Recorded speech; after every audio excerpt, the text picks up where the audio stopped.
Сәлеметсіздер ме оқушылар? 7-ші сынып 4-ші тоқсандағы БЖБ тапсырмасын орындаймыз. Қысқартуды орындауымыз керек. 14 пен 49 қысқартсақ болады. 14 пен 49-ды бөлеміз 7-ге. 14-ті 7-ге бөлсек 2 болады. 49-ды 7-ге бөлсек 7 болады. Енді айнымалыларды қысқартатын болсақ, x-тің кубымен 4 дәрежесі қысқарады, ал y пен y-тің квадраты қысқарады.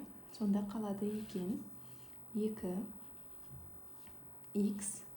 ал бөлімінде 7 y қалады екен.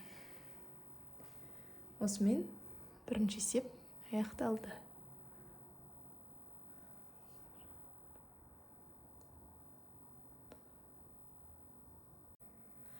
Келесі екінші есеп. Екінші есептен бөлшектерді азайтуды орындауымыз керек. Бірінші бөліміне қараймыз. Екеуінде бөлімі бірде болғандықтан бөлшек сызып, бір бөлшек сызып бөліміне 7-ні жазамыз да алымын жазып шығамыз. X азайту y азайту x. Енді тең, мына жерде x пен x жойылады. X азайту x екеуі жойылады. Сонда қалады минус y. Минусты бөлшектің алдына жазамын. Жоғарысында y, ал бөлімінде 7 қалады екен. Сонда мына екі бөлшекті азайтқанда минус 7-ден y деген бөлшек шығады екен. Осымен екінші есеп аяқталды.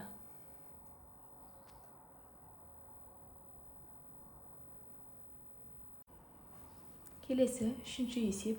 Үшінші есепте бөлшектерді бөлу берілген. Ол үшін бөлуді орындау үшін біз бірінші бөлшекті дәл сол қалпында жазып аламыз. А қосу 2. Мына жерде 3а минус 9 дегенде мен 3-ті жақшаның сыртына шығарамын да. Сонда жақшаның ішінде а минус 3 қалады. Сосын көбейту деймін де. Мына екі бөлшектің алымын бөліміне, бөлімін алымына жазамын. А квадрат минус 4 дегенді алымына жазам. Және мен ол а квадрат минус 4-ті қысқаша көбейту формуласымен ашып а минус 2 және а плюс 2 деп жазайын бірден. Ал бөліміне а квадрат минус 9-ды жазамын. Оны да қысқаша көбейту формуласымен ашып а минус 3 және а плюс 3 деп жазайын бірден. Енді қысқаратындарын қысқартайық. А плюс 2 мен а плюс 2 қысқарады. А минус 3 пен а минус 3 қысқарады. Енді қалғанын жазып қоямыз. Алымында 3 және а минус 2 қалды. Ал бөлімінде а плюс 3 қана қалды. Осымен үшінші есеп аяқталды. Келесі төртінші есеп. Төртінші есепте бөлшекті бірінші азайтамыз, одан кейін қосуды орындауымыз керек. Немесе бірден бұл бөлшектерге ортақ бөлім берсек. Қандай ортақ бөлім берсек болады? А квадрат минус 25 деген. Ол үшін мына бөлшектің орнын ауыстырып алу керек екен. Жазып алайық. 2а бөлімінде а минус 5 азайту 5 а плюс 5 қосу 2а квадрат. Мен мынаны ашып жазсам болады. 5 минус а және 5 плюс а деп. Енді мен бұны а плюс 5 және көбейту минусты жақшаның сыртына шығарам да а минус 5 деп жазып алам. Неге мына жерде минус жақшаның сыртына шықты? Себебі мына жерде бізде бірінші 5 тұрған еді ғой, ал мен бірінші а-ны жаздым. Сондықтан мына жерге екеуінің орнын ауыстырғандықтан 5 пен а-ның. Сол үшін мына жерге минус таңбасы шықты. Және бұл минус таңба мына жерге барады, минус болып. Сонда 2а минус 5 азайту 5 а плюс 5 және минус 2а квадрат. Ал бөлімінде а плюс 5 және а минус 5. Ал енді ортақ бөлімге келтірсек, ортақ бөлімі а плюс 5 және а минус 5 болады.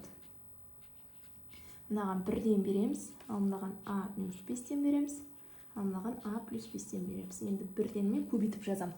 2а-ны а-ға көбейтем, 2а квадрат. Қосу 2а-ны 5-ке көбейтем, 10а. Азайту 5а қосу 25. Ал мына жақта минус 2а квадрат. Минус 2а квадрат. Ал енді бұл жерде қарайтын болсақ, 2а мен 2а жойылады. Содан кейін 10а минус 5а деген бізде 5а қалады. Және қосу 25, иә. Ал бөлімінде а плюс 5 және а минус 5. Енді алымынан жақшаның сыртынан 5-ті шығарып тастаймыз, онда а қосу 5 қалады жақшаның ішінде.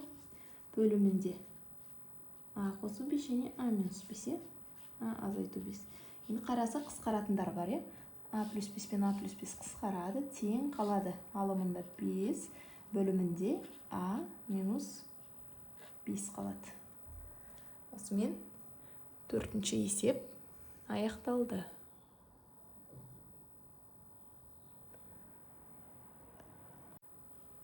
Келесі бізде 5-ші тапсырма, е? 5-ші тапсырмада бірінші бөлшектің бөлімін а куб плюс 1 дегенді қысқаша көбейту формуласымен а плюс 1 және екінші жақшада а квадрат минус а плюс 1 деп жазып алсақ болады. Ал алымында 4а квадрат қосу 8. Азайту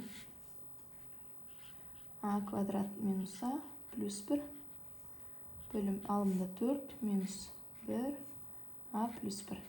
Енді ортақ бөлімге келтірсек болады, е?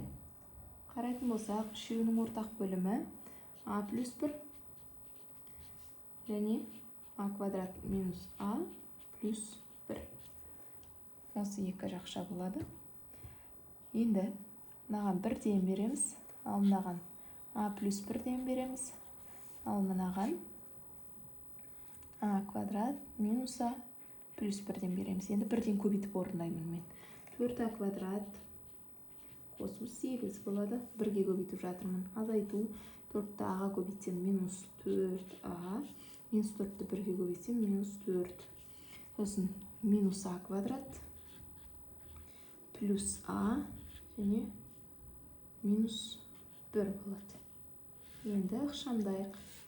Алымын дәл солай жазайын. А плюс 1 және а квадрат минус а плюс 1. Енді ықшамдайтын болсақ, 4а квадрат минус а квадрат бізде 3а квадратты береді. Және минус 4а плюс а минус 3аны береді. Және 8 минус 4 қалады. 4-тен 1-ді азайтсақ 3. Ал енді алымнан жақшаның сыртына 3-ті шығарамын. 3-ті жақшаның сыртына шығарамын. Жақшаның ішінде а квадрат минус а және плюс 3 қалады мына жерде. Сонда плюс 1 қалады. А плюс 1 а квадрат минус а плюс 1. Енді қарайтын болсақ, ұқсас мүшелер бар, е? Мына ұқсас екен, екеуін қысқартамыз. Енді тең сонда қалады. Алымында 3 қалады, бөлімінде а қосу 1 қалады екен. Осымен 5-ші есеп аяқталған жоқ әлі. Енді бізде мынандай бар екен ғой.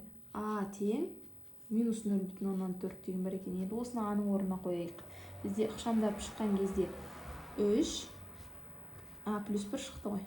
Тең 3 минус 0,4 қосу 1 тең 3. Мына екеуін азайтсақ 0,6 болады. Енді 3-ті 0,6-ға бөлсек 5. Сонда жауабы 5 болады екен. Осымен 5-ші есеп аяқталды.